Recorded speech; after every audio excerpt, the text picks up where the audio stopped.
I want to welcome everyone to this session about environmental effects of food waste. My name is Miranda Gorman, and I'm the head of Climate Solutions and Science at Planet Forward. So my background is in environmental engineering and sustainability, and my role at the organization is to really make sure that the impact accounting and reporting that we're doing is meeting all of the rigorous standards and everything like that. And I'm really, really grateful to be joined by experts in lots of different areas. So to give you a quick intro about what we're going to be talking about today, we've been hearing, obviously, quite a bit about food waste. And you know, the scale of both the problem and the opportunity here, and the numbers really are quite staggering.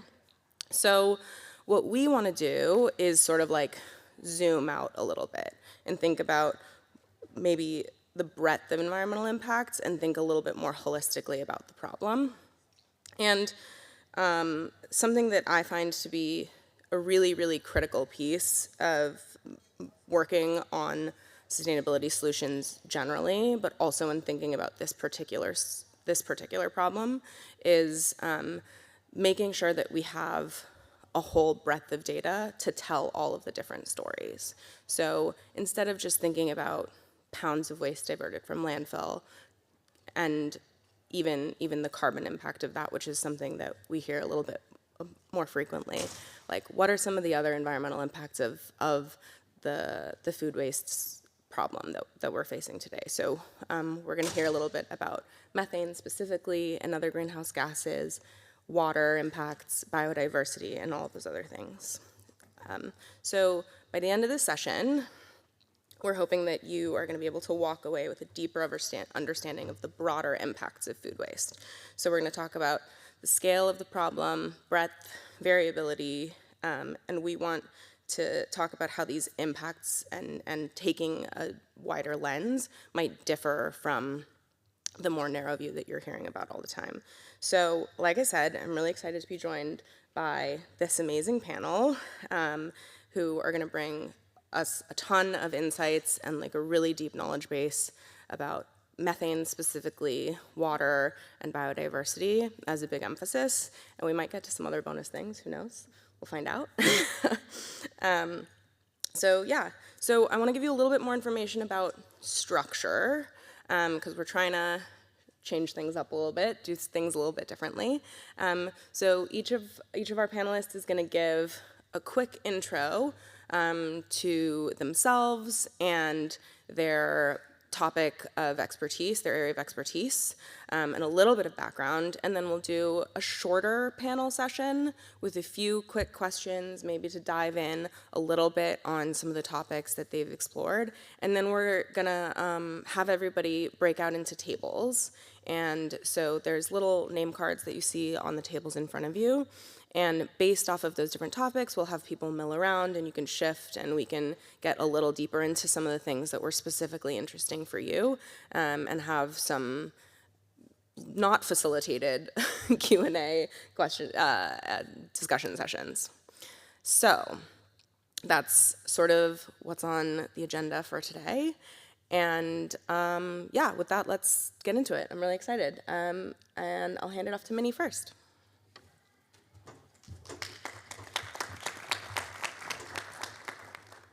Hi, everyone. Thank you so much for choosing to be with us this morning. I'm ReFed's Manager of Climate Insights, so I sit on our Data and Insights team, and the theory of change of our group is really about providing the data and the information that we think stakeholders across the food system need to feel confident in decision-making, taking action to reduce food waste. So I was talking to Mackenzie at WWF last night, and she reminded me it was good to have some additional perspective that I really do have an incredible job. I get to spend every day at work thinking about, I'm very passionate about the issue of climate change and environmental impacts, and I get to spend every day thinking about the ways that we tell this story, the way that we identify new pieces of information, we get even more accurate about how we quantify those impacts, and continue to evolve the ways that we bring people in and get them to care about working on this issue.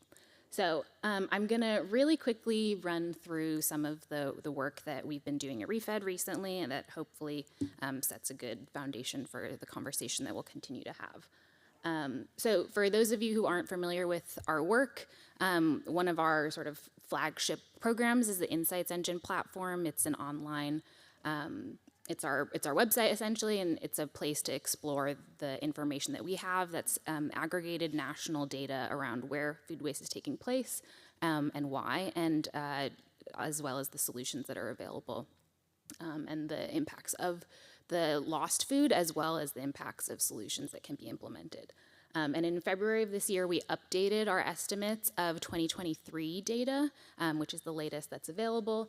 And so I just have some of those statistics up on the slide here, but essentially, nearly 1/3 of the U.S. food supply ends up as surplus, and the emissions associated with that, and the way that we quantify that is through a life cycle approach. So we're thinking about all of the activities that food undergoes as it moves from farm to fork and then onwards through various waste destinations. All of the emissions associated with that get added up. And so in 2023, the life cycle impacts of that food surplus is equivalent to driving 54 million cars, and that's about 18% of all registered vehicles in this country. The methane-specific emissions, I think everyone in this room is probably familiar with methane, but it's a greenhouse gas that's 80 times more powerful than carbon dioxide on a 20-year time frame. And so it's really important for us to focus on methane as a sort of shorter-term solution to reducing the effects of global warming. So the methane emissions associated with food surplus was 3 million tons in 2023, and that's about 10% of the country's annual methane emissions. And that's equivalent to about 45 million homes worth of electricity, if we're considering on the 20-year time frame. I don't think I need to explain, and we'll get more into this, but obviously there are other environmental impacts associated with this surplus food. So the water embodied in that wasted food is enough to allow everyone in the country to shower 7 times a day for a year. And again, we've heard many times about the importance of thinking about this wasted food as a resource for the 47 million Americans who are going hungry every year. I think I'm probably running low on time, so I'm going to move through these slides really quickly, and I welcome you all to ask me questions about this when we break out into the tables. But we did a big report last year on focusing in on the methane impacts of surplus food. And so there's sort of 2 key places where methane is generated along the supply chain of surplus food. There's upstream emissions associated with the production, particularly of beef and dairy products, and then all food that ends up in anaerobic environments like landfill and wastewater treatment plants or the sewer system produce methane in those end-of-life pathways. As I mentioned, there are certain food types that are methane hotspots as well, and so we're having an increasing emphasis on fresh meat and seafood, dairy and eggs, and prepared foods, which contains many of those meat and dairy items. When we look at the destinations that are responsible for the most methane, it's not very surprising to see that, again, landfill is one of the key contributors, but also sewer. Like when if you have an incinerator in your kitchen sink at home, when you are sending food to the wastewater treatment plant, there are also stabilization ponds and ways that they treat the food in ways that also produce methane. So this is an area of concern for us. When we think about the solutions that are available, because of that sort of upstream and downstream contribution, we can immediately address methane emissions from landfill by keeping food out of landfill and sewer. And so there's a high potential for avoiding methane emissions through investing in recycling infrastructure, supporting composting and anaerobic digestion programs.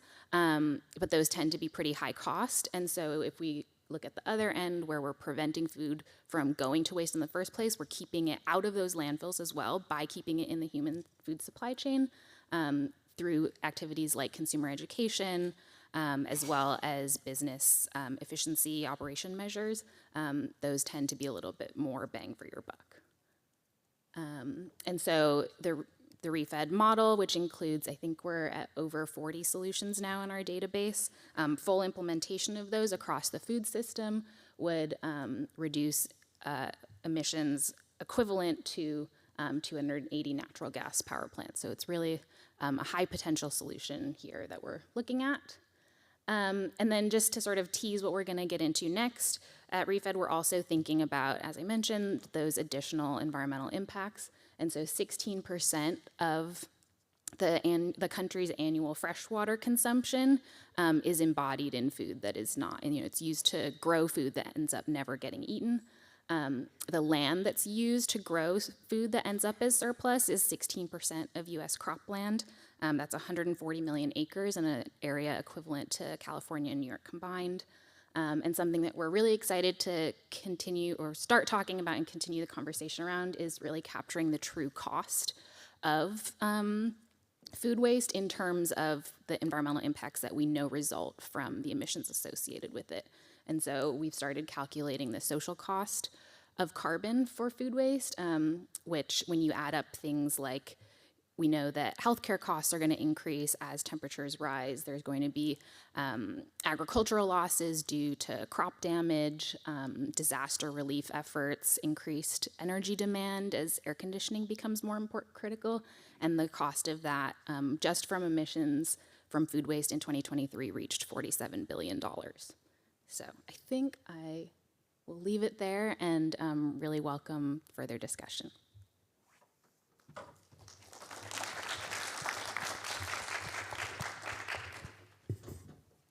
Thank you, Minnie.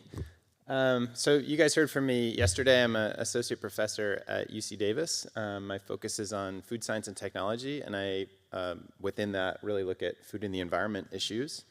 Today, I want to talk about a little bit of a tension we face sometimes when we're communicating what we're finding in the food-environment interface. So I sometimes have to argue with my communications managers on campus about them putting out an article based on, like a communications article based on the scientific article I wrote. The tension is that my scientific article is going to have a lot of detail and it's complex. And so I'm trying to say, it really depends. There's a lot of nuance here. There's some gray area. My communications manager is saying, no one wants to hear that. They want a bottom line. They want to make a decision, or they want to know the point estimate for this relationship.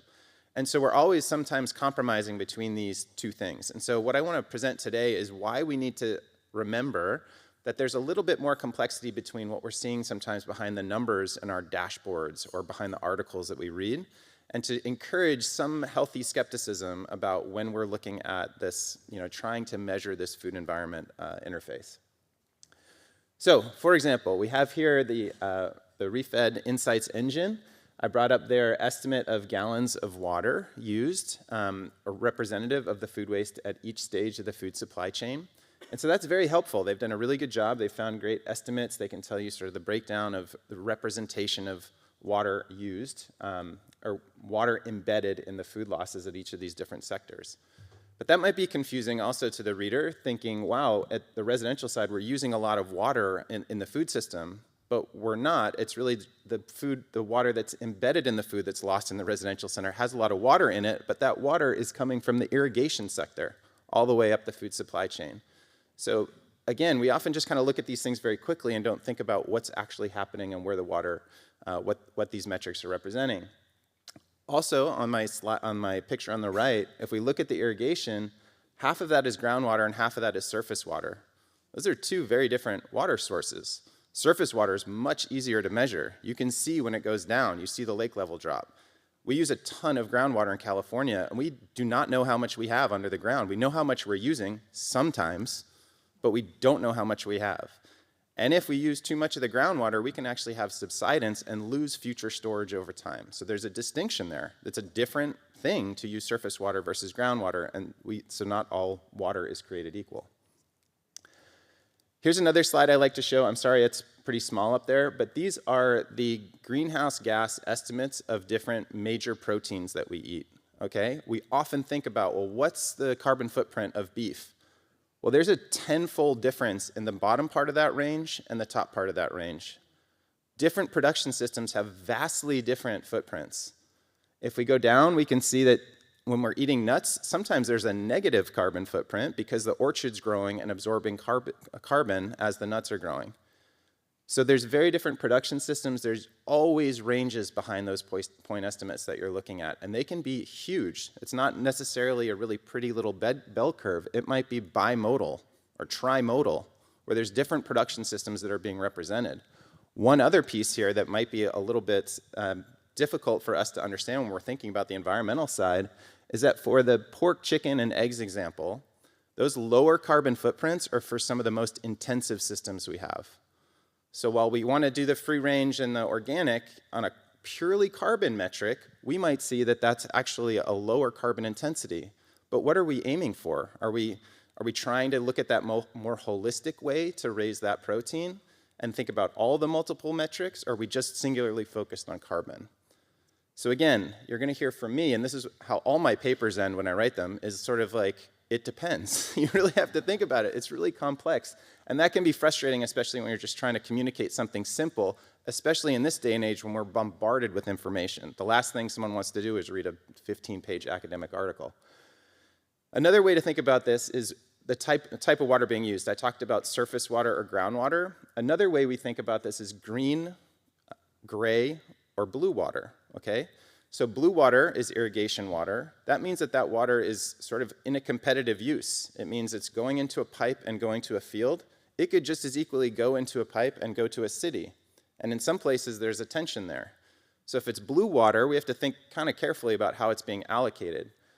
Green water is basically rainfall. So if you're using rainfall to grow sugarcane in Brazil, that's not necessarily potentially as big of a deal. You're not competing with an urban center for that. You're directly making some productive use of the rainfall. You might be within your natural cycle there. That's a different thing than using that same amount of water to grow sugarcane somewhere else where you're using irrigation water. Gray water is a little more complicated. It's the idea that we need a certain amount of water to assimilate pollutants back into the environment. I'm not going to touch on that too much here because on the food side, what we're really thinking about is this blue water versus green water divide. And so based on different parts around the world, we rely much more heavily on irrigation water, or we rely much more heavily on green water, rainfall. So if you have that water footprint of that food item, wouldn't you want to know whether it was irrigated or just rainfall? But again, we start to overcomplicate the space if we provide all this information. And so again, I'm just trying to put on that tension. How do we sort of communicate that's a little more complex without completely overwhelming the decision space and the consumer? Finally, we want to think about where this is happening, right? If you're using blue water, are you in a place that is water scarce? Are you in a place with abundant water? That's very different as well.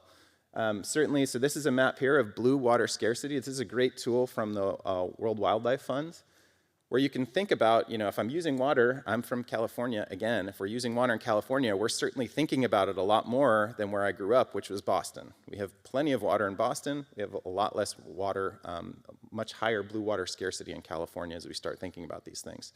So when we do life cycle assessments for, trying to understand environmental impact of goods and services, food or other items, your car, whatever it is, we don't often spatially resolve where those impacts are happening, but for something like water, that really matters. This is one place where the carbon emissions get a little easier because wherever you emit carbon or methane, it's leading to global warming. It's a global impact, so the spatial component isn't as important in terms of the emissions. It's very important in terms of the impacts, though. All right. One other example, just to get this up here, eutrophication is another thing we think about water. So when we have too many nutrients that we're applying to the soil, it runs off into our waterways. That is going to have an impact on eutrophication. We can have algae blooms in freshwater and ocean water systems. Again, there's a spatial component to that. If you're in the Mississippi River Basin, that is more intensive than some of the water systems on the West Coast, for example. Or if you're in the Northeast, you might have some more eutrophication potential based on where you are located. So key takeaways here. Basically, wasted water is a critical impact of wasted food. We definitely know that 80% of the water we use globally is for our food system. There's a huge water impact for food. However, we really do need to think about, we need to just remember, we don't need to quantify it every time, but we just need to, when we're interpreting numbers, we need to think a little bit about the complexity behind it. That it depends on the food type, it depends on the production system, it depends on its location, it depends on the type of water, and it depends on the status of the watershed that you're operating in. So I just want to remind everyone to keep this kind of dimensionality in mind as they're thinking about things, but I also recognize the importance of getting to a single number sometimes, just to communicate to that consumer who maybe didn't think about this before. So I think we'll continue to struggle with this tension, but I just wanted to sort of bring it in the room as something I see all the time in my work. So with that, I'll turn it over to Stephanie. Thank you. So I feel like we're moving you all from, like, if you came here for, like, what's the best environmental number? And we're like, it gets complicated. It gets more complicated. Now it gets even more complicated. So I'm Stephanie Feldstein. I'm with the Center for Biological Diversity. We're a national nonprofit wildlife conservation organization. We work to save wildlife and wildlands using a combination of education and outreach, creative media, science, policy, and the law. My program in particular looks at what are the underlying systems that are driving wildlife extinction. And right near the top of that list is our food system. So when we talk about the agricultural impacts, and I guess first to back up, just to give kind of the, like, I'm going to be giving sort of the literal and figurative bird's eye view of biodiversity and food waste. And to back it up, first of all, we are in a wildlife extinction crisis. It doesn't get nearly as much attention as the climate crisis does, but wildlife are going extinct at a rate of at least 1,000 times the natural background rate of extinction. And in our current trajectory, 1 million species will go extinct in the coming decades. And a big part of that has to do with agriculture. Agriculture is the leading driver of biodiversity loss. The reason for that is, I mean, it is a main driver of climate change, methane in particular when we're looking at greenhouse gases, obviously of water use, water pollution, pesticide use, direct threats to wildlife, but the big piece of that is really land use. And just to give a sense of agriculture, this handy map from Bloomberg gives a sense of just in the US how land use is divided up. And you see that a massive amount of it comes from agriculture and specifically from animal agriculture. When people think about loss of habitat with agriculture, a lot of times people think about Amazon deforestation, but it's still a problem here in the US. Just the meat and dairy industry it takes up an amount of land that's 8 times the size of our entire national park system. Meat and dairy production is 80% of the ag land that we use here in the US.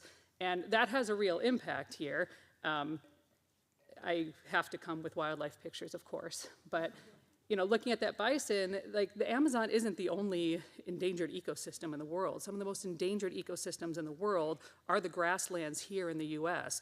And even recently, just since about 2009, more than 50 million acres of grasslands have been lost in the US to agriculture. And there was one study that looked at land use and its impact on species, and it looked at 20,000 species and found that about 88% of them were going to lose habitat to farmland by 2050. And 1,300 species were going to lose more than 25% of their remaining habitat. And the reason why land is such an important metric when we're thinking about biodiversity, why it's such a great threat to wildlife, is because we can put all the other conservation measures in place, but if wildlife doesn't have a place to live, to recover, to thrive, then none of the rest of that matters. All the other conservation efforts are going to be a dead end. So when we're talking about food waste in terms of biodiversity, what we're really talking about is the impact, the cost to wildlife of this overproduction of cheap food, primarily, right? And I know there's a lot going on here, but it kind of shows how there's this complex web of our food system. Food waste is part of that, biodiversity loss is part of that, and all of it ties into, ultimately, how are we using our farmland? How can we most sustainably produce food? And when we talk about food waste, what we're talking about is that cost to wildlife and that cost to where they live. And that's why, from the biodiversity perspective, our top priority is prevention, going as far upstream as you can in those food waste measures. You want to prevent it before it even starts. That's the only way that we can really start conserving land, as well as all of these other resources: fewer greenhouse gas emissions, less energy, less water, less pollution. All of that has to go as far upstream as possible. We also think about the different types of food waste, which I know when you look at the volume of what's wasted, this is why I was really excited about this panel and talking about, like, well, what are the actual impacts of different types of food waste?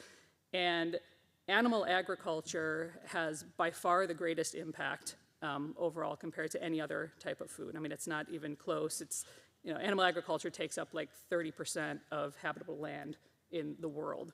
And all agriculture is like 50%. When it comes to water use, animal agriculture is like 50% of water used in the US. Almost a quarter of that goes just to irrigating feed just for cattle, just in the west of the US. So there's a massive difference in terms of like what you are eating, what you are producing, what you are wasting, and what that impact is on the natural world. And as this slide shows, just looking at the sheer numbers, it's important to understand the scale of animal agriculture.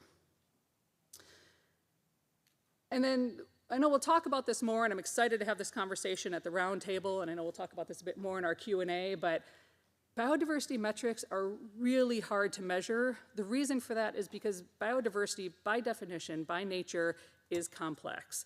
Metrics, by definition, are trying to simplify things down into a hard number.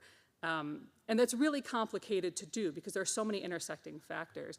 I put this photo up here. It's monarch butterflies from the Monarch Butterfly Biosphere Reserve in Mexico. And it's an interesting case to look at with a very particular food. So you look at avocado production. And you think that, well, people probably may not waste a lot of avocados because they're expensive, but also, of course, there's the joke that avocados will be, completely unripe one second and then brown the next second, and a lot of them get thrown away.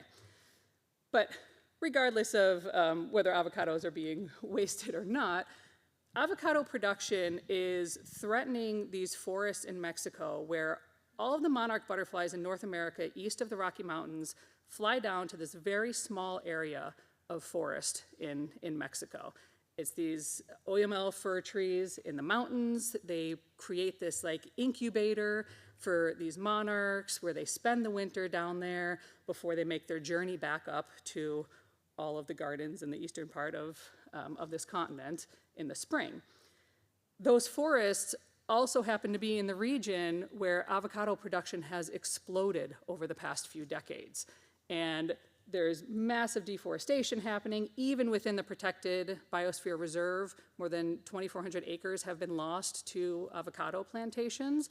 So the forests where the monarchs migrate to are diminishing rapidly. And you add to that climate change, and climate change is further shrinking in on them. It's making the forest less viable to survive. Now, what that has to do with figuring out biodiversity metrics is, how do you account for that? I mean, this is a species, an insect that is all across the United States, all across North America. They face other threats from pesticides while they are throughout the continent. And then you have to deal with this impact on this forest that's in Mexico, because if they don't have this forest, that species will not survive if they aren't able to migrate down here. So it's not as easy as saying, well, we were able to save this amount of land in this particular area, and that's great for biodiversity, because are you accounting for migration? Are you accounting for where species like monarch butterflies wind up? So that's just one example of showing that it's a complicated mix of factors, and we're going to talk a little bit more, I think, about like how then do we get to something that looks like a metric, because it is such an important part of the story. But I will end it there, and I'm looking forward to the discussion.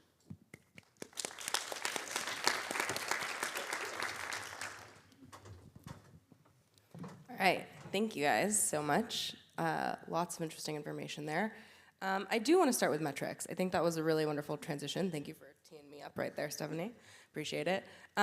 Yeah, metrics are a really important thing because, as you said, how do we measure the impact of biodiversity? It's so vast. I think a lot of us probably know that it's something that we talk about quite a bit, but there isn't necessarily right now a unified metric for how we approach it. For water, if I say this many liters of water is the footprint of this thing, again, there's the question, is it blue? Is it green water? Is it both? Are we including gray water? Like, whatever that is. Even for methane, are you talking the 20-year, the 80-year potential? So I guess my question for all of you, and anyone can jump in first, is how do you think about the selection of finding a number that is meaningful to someone in your audience when it's something that isn't something people are grappling with every single day?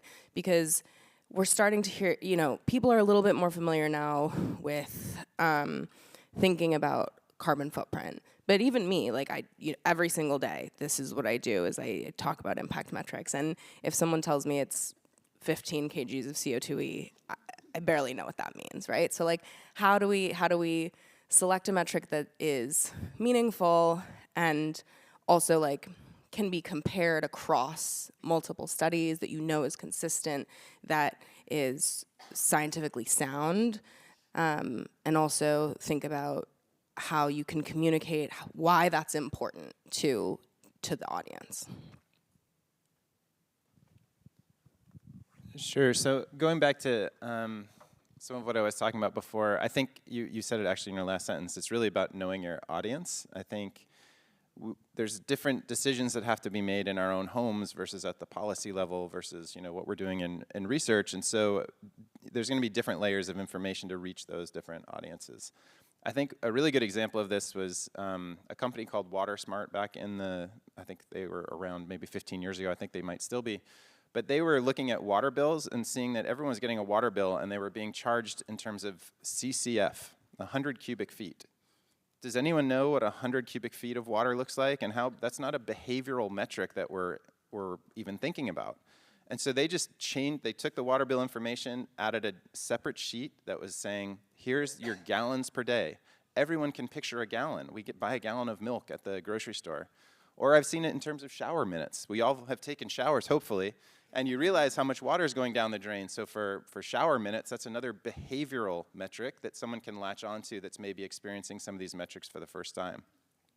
Something like the Refed Insights engine, you guys have a great metric, but you can also find more information about those metrics if you want. If someone wants to dive in, they can explore the website and figure out how those metrics were chosen, what the sources were.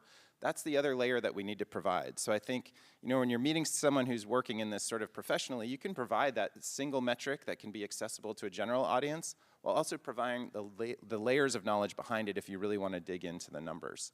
I think the challenge is sometimes when it's presented as a scientific number and then the additional information isn't given to you or where it came from, that's where I really find the challenge personally. I'll add to that. I think first of all, broadly speaking with environmental metrics, as Ned was talking about earlier, it's really important to use multiple metrics, right? You can't just focus on carbon and call it a day, because obviously within a single product or a single system, you could see something that might look great on carbon, but is terrible on water or on other metrics, right? So I think that's the first thing, is to make sure that you're using a variety of environmental metrics.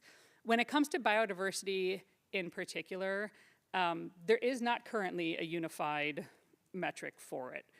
What you often see is trying to use habitat as a proxy. That's more than just land being used, because you also need to look at, are these actual intact native biodiverse ecosystems, right? We'll see these claims coming from producers sometimes. It will be like, yes, I have all this biodiversity in my field, and then you get down to it and they're like, well, I have 3 different kinds of grasses for my cattle to eat, and at least 2 of them are invasive. So you need to look at what is the quality of the ecosystem? Sometimes you can get at that looking at things like area combined with ecosystem health is a way to look at it. To look at also connectivity with other ecosystems, because that's obviously really important for genetic diversity of a lot of species. And then you also need to look at things like, are there threatened species, vulnerable species, endemic species that might live there but nowhere else? And specifically, species of specific importance, things like keystone species, where harming one would have a cascading effect on the entire ecosystem. So it gets complicated very, very fast, but there are ways to come up with a number for that. But the other thing that I like to kind of challenge when we're talking about biodiversity metrics is that idea of like, is that end goal really the number, right? I mean, if we're talking about it, people don't, just like they're not thinking about like cubic feet of water, people aren't thinking about like, oh, it's a 8.5 on some biodiversity scale, right? They're thinking about the specific places they love, the specific species that they love and that they connect with. And so that's why I always encourage to like try to think about how storytelling can come into it when you're trying to convey like what are the benefits of the, the food waste prevention actions that you're taking? How can you pinpoint like, well, we were able to prevent food waste on this particular farm, or work with them on where their water was coming from, so it's no longer affecting these species and these landscapes. We're able to protect these particular ecosystems. And I think that's a really valuable way for us to rethink how we're reporting on things like our food waste actions and how our metrics can really be more qualitative instead of just quantitative. Yeah, I don't have a ton to add. I'll echo some of the things that you've said. I think what you see on our insights engine is what has been easy to quantify so far, and what you don't see is what we're really struggling to find the appropriate metrics to tell that story. And so just, the example of the greenhouse gas emissions, and I told you how many cars that was, but I don't really know what 54 million cars is. So then I told you that's 18% of registered vehicles. So it is kind of a lot of work to kind of drill down to something that lands with people.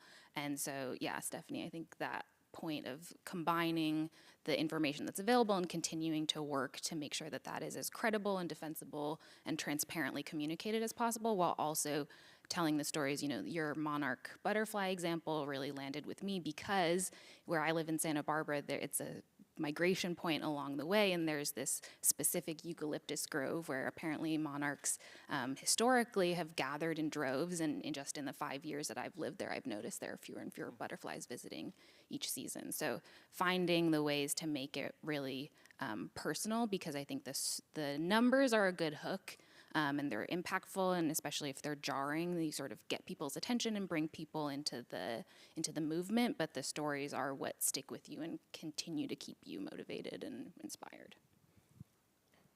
I think that's so true. Yeah, it's all about the stories, because that's like how people can connect.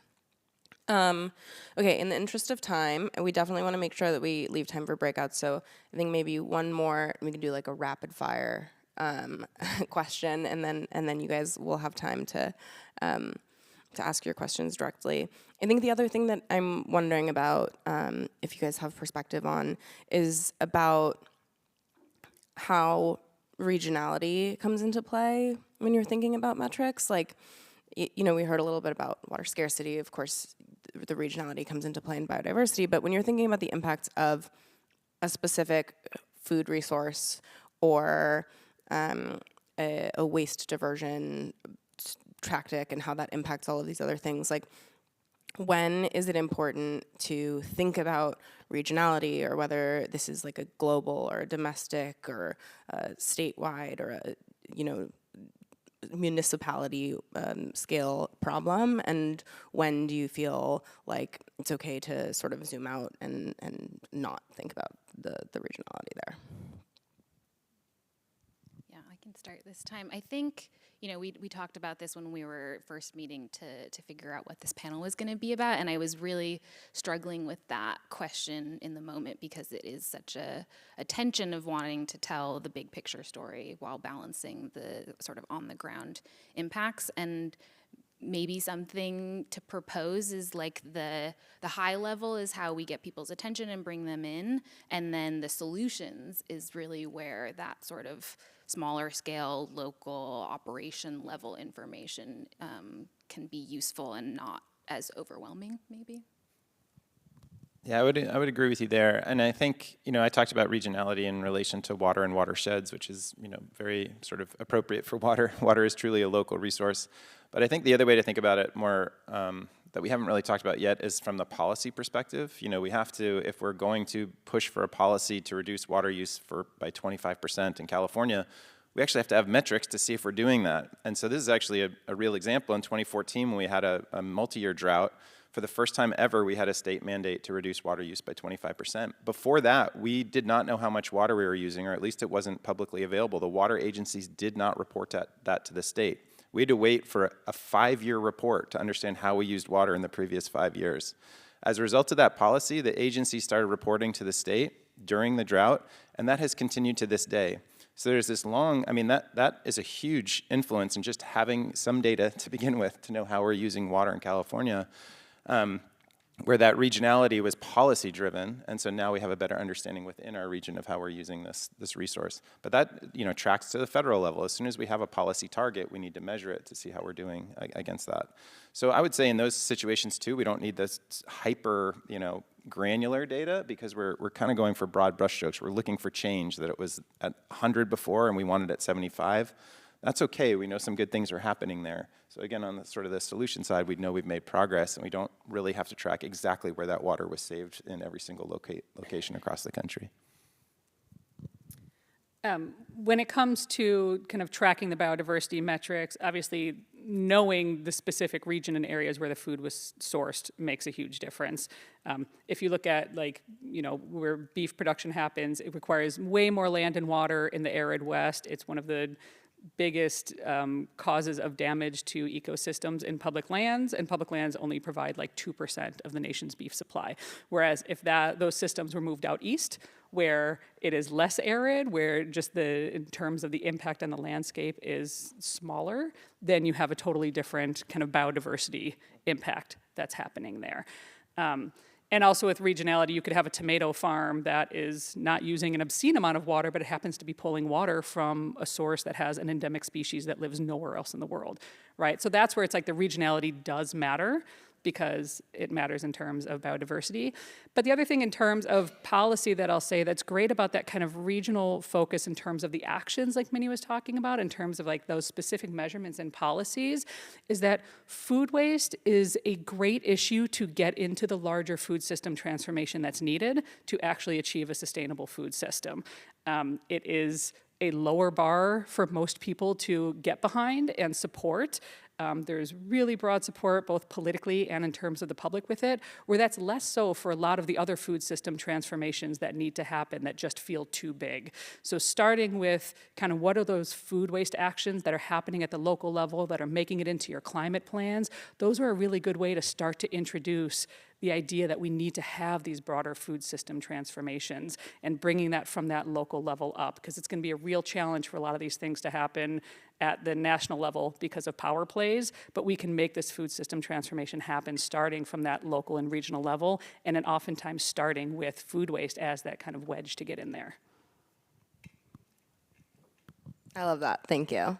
Yeah, a lot of what you guys just said reminded me of something that I heard last week, which was from a regenerative farmer who said that what we do isn't scalable, but it's repeatable, which like really resonated with me. And I think that that's like a lot of what you're saying also is like, you want to understand the scope of the problem, take a step back, and then when you get into actioning and thinking about things at a granular level, like how can you do things that are repeatable, how can you lower the barrier to entry, and think about food waste, like what are the things that are repeatable, and that might be how you end up making the most meaningful impact. So yeah, I think that those are all really wonderful insights. Okay, I want to make sure that everyone has time for some interaction, for some Q&A. So we've got some tables, and let me see if I can figure out where everything is. We have Minnie up here, and if anyone wants to talk about greenhouse gas emissions and methane, I guess come up and sit around this table. It looks like we've got, I mean, we can also move the tabs, I guess. But it looks like there's a table around the middle, Ned, with your name on it, to talk about water. And then Stephanie's over there. And I've got a table, too, if anyone wants to talk to me about anything else. All right. Yes, absolutely. Thank you very much. We can absolutely move chairs around, push tables together. Yeah.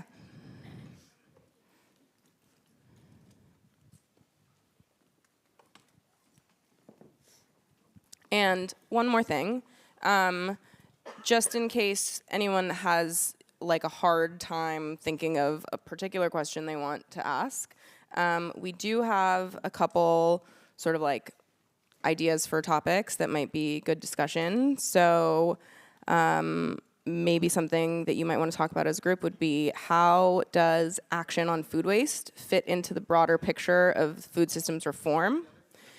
Or why it's important to think about impacts holistically instead of just thinking about one indicator. So, some food for thought.